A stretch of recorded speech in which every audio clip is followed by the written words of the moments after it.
Salut les gars, bienvenue dans cette nouvelle vidéo où je reviens sur les points importants. J'avais déjà dit dans la dernière vidéo sur mon voyage en Corée que j'allais faire un espèce de résumé du billet, de là où j'ai logé, à Séoul, à Busan. Donc voilà, c'est ça dans cette vidéo. Le premier point, c'est le billet d'avion. Donc j'ai utilisé deux comparateurs de vol, Skyscanner et Google Flight que tout le monde connaît.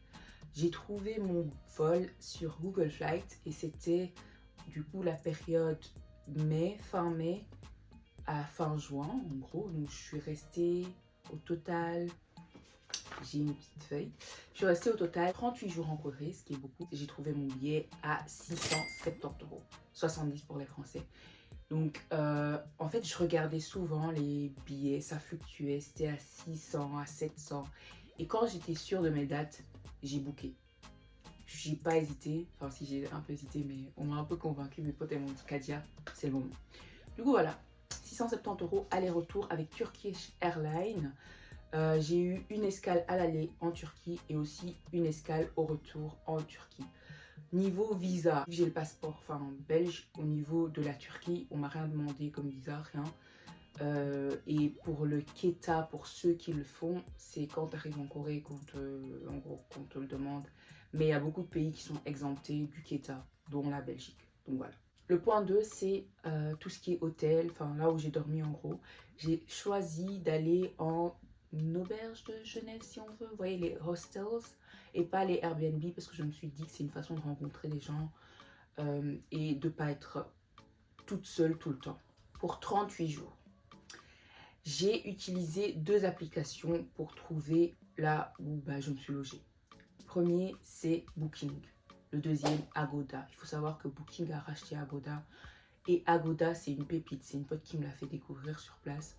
En fait, tu peux réserver des logements et annuler quelques jours avant sans problème. Donc, si tu n'es pas trop sûr, tu peux avoir différentes options. Tu réserves, c'est bloqué, puis tu annules. Donc, je suis restée 33 jours à Séoul et j'ai payé 548 €. Pour 33 jours, c'est bien, je trouve. Du coup, où est-ce que je vous conseille de vous loger à Séoul?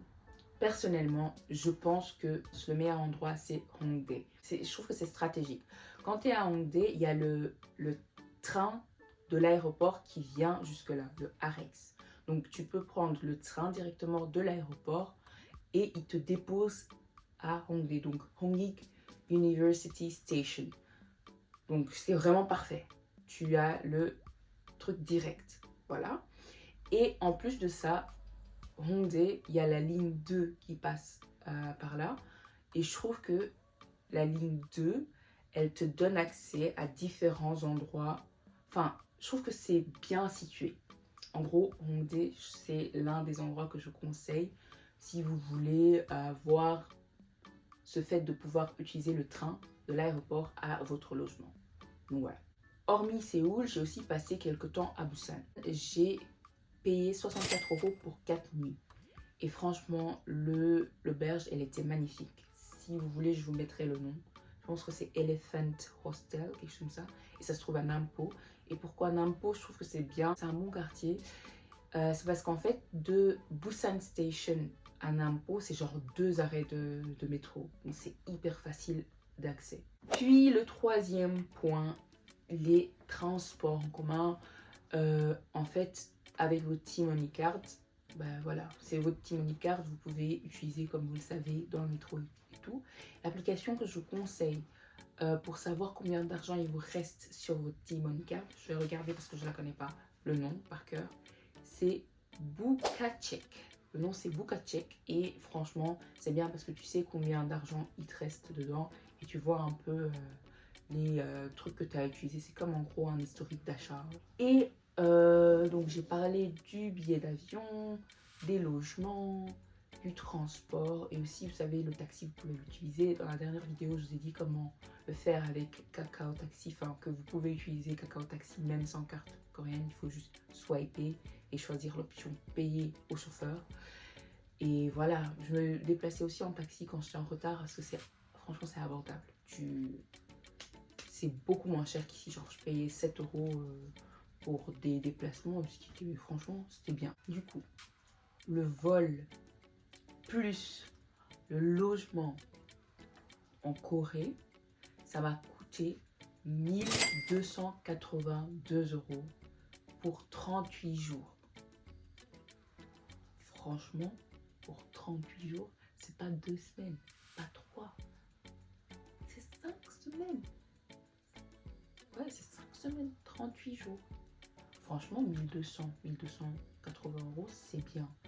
Bien sûr, j'ai pas compté la bouffe. Les gars, la bouffe en Corée du Sud, ça dépend de toute personne. Moi, au début, j'étais en mode, j'ai essayé de faire 30 000 won par jour. 30 000 won par jour, c'est peut-être 25 €, quelque chose comme ça. Je vous avoue que j'ai bien dépassé. J'ai bien dépassé ce truc. Franchement, tu dépenses assez vite. Parce qu'en fait, quand on te donne, par exemple, quand tu as 100 000 won, 100 000 won, c'est genre 70 €, 70 pour les Français. 100 000 won, t'as l'impression que c'est beaucoup, mais ça part tellement vite. Tu donnes un billet de 10 000 won par là, on te rend 1000 won. Tu donnes un autre par là, tu te rends pas compte, il te reste que 60 000 won. Du coup, franchement, ça dépend de chaque personne. Donc, regardez comment vous mangez par jour et essayez de trouver une moyenne qui vous convient. Et les transports, il faut quand même compter un budget. Je dirais que, franchement, je ne sais pas exactement combien j'ai mis en transport, mais peut-être 200 €, 200 € de transport, peut-être. Donc franchement, allez, là, mon voyage niveau billet d'avion, logement et transport sur place, en comptant le taxi, on est à 1500 € pour 38 jours, ce qui est franchement, je pense que j'ai dit franchement 10 000 fois, ce qui est bien. Ce qui est vraiment bien, 1500 €. J'avais prévu pour mon voyage en Corée, donc pour ces 38 jours-là, j'avais prévu 3000 €. Le prochain point que je voulais aborder, c'est mes quartiers favoris à Séoul. J'ai pas fait Vlad quartier, j'en connais pas tant que ça. C'est juste les endroits qui m'ont marqué et j'aimais trop la vibe. Donc le premier, c'est Seongsu-dong. Seongsu-dong, franchement, pépite. C'est l'endroit où il y a Vlad de pop-up store. Au début, je pensais qu'il fallait réserver pour rentrer dans les pop-up stores. Non, non, non, non, non, non. Tu peux rentrer et faire les activités qu'il y a à l'intérieur et tu gagnes des choses même. Bon, il y a certains où il faut réserver, mais franchement, là où je suis rentrée, enfin, tous les pop-up stores où je suis rentrée, tu pouvais rentrer comme ça. Donc, il y avait le truc de Spotify, il y avait le truc de Bioderma, il y avait aussi d'autres. Je me rappelle pas le nom, mais voilà. Franchement, ce quartier, pépite, j'aimais trop. Après, il y a le quartier de Itaewon. En fait, Itaewon, pourquoi j'ai trop aimé, j'ai eu 4 nuits à Itaewon et franchement, l'hôtel était magnifique. C'était H Hotel. C'est aussi une pote qui me l'a recommandé. Pépite, franchement, pépite. C'était un peu cher, plus que ce que j'avais l'habitude de payer pour une nuit, mais franchement, c'est bien pour un peu changer d'air. Vous voyez ce que je veux dire? Donc, Itaewon, ce qui est bien, c'est qu'il y a beaucoup d'étrangers. Si à un moment donné, tu te sens un peu bon, un peu, tu as envie d'avoir ce côté multiculturel, si on veut, de voir plus d'étrangers, Itaewon, c'est l'endroit parfait. Et il y a des restos, beaucoup de restos halal, je pense que c'est des restaurants turcs. Il y avait aussi des restos végé et top. Et en fait, Itaewon, il y a deux côtés. Donc il y a Itaewon avec les étrangers. C'est ma pote qui m'a aussi fait découvrir ça. Noélie, si tu passes par là, coucou. Donc juste à côté de Itaewon, il y a un autre quartier qui s'appelle, je vais regarder le nom, Hannam-dong. Et Hannam-dong, c'est vraiment à côté d'Itaewon. Et en marchant, tu passes de Itaewon à Hannam-dong. Et c'est le côté un peu riche, mais pas... Enfin, ouais, c'est le côté, c'est un quartier riche. Mais la vibe là-bas est tellement différente. Il y a beaucoup de cafés très esthétiques. Tu vois les gens qui se mettent dehors sur des bancs. Tout le monde est bien apprêté. Les styles, franchement, les gens, ils s'habillent trop bien. Déjà en Corée, c'est le cas, mais j'aimais trop la vibe de cette partie-là, donc à Hannam-dong. Et il y avait aussi un café, et c'était genre Barbie. On a fait des shootings dedans, je vous mettrai des photos. Franchement, pépite. Ensuite, le prochain quartier, c'est Ixodong. Ixodong, franchement, j'ai trop aimé ce quartier. Je trouvais qu'il y avait une vibe différente avec les petites allées et tout. C'est un de mes quartiers préférés. Ensuite, il y a bien sûr Hongdae.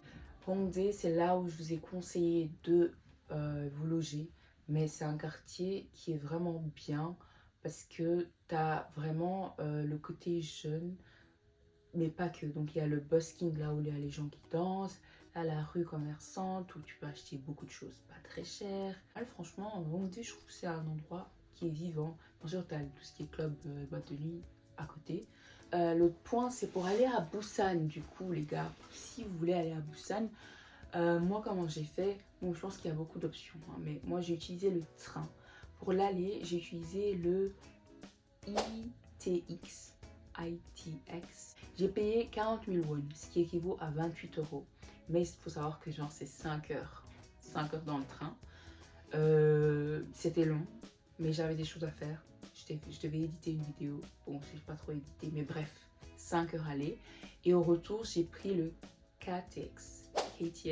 Et genre, j'ai payé 52 000 won. Et ça, c'est genre 36 euros. Donc ça, c'est voilà, c'est les prix pour le trajet de Séoul à Busan. À savoir que si vous achetez le billet, enfin votre ticket sur place, je vous conseille d'avoir du liquide sur vous. Je vous conseille vraiment d'avoir du liquide parce que je suis allée avec ma carte qui fonctionnait 80% du temps, donc c'est une Mastercard prépayée et ça n'a pas fonctionné. Ça n'a pas fonctionné, j'ai dû sortir de l'argent. Et aussi, j'ai entendu d'une fille que j'ai rencontrée en Belgique, qu'elle aussi, quand elle devait acheter son billet sur place, ça n'a pas fonctionné, elle a dû donner du liquide. Donc, comme ça, vous le savez, si vous y allez. Je pense que j'ai un peu trop parlé. Du coup, voilà. J'espère que la vidéo, elle vous a plu. N'hésitez pas à vous abonner, à liker, à partager, pour si vous connaissez des gens qui veulent aller en Corée. Du coup, bisous.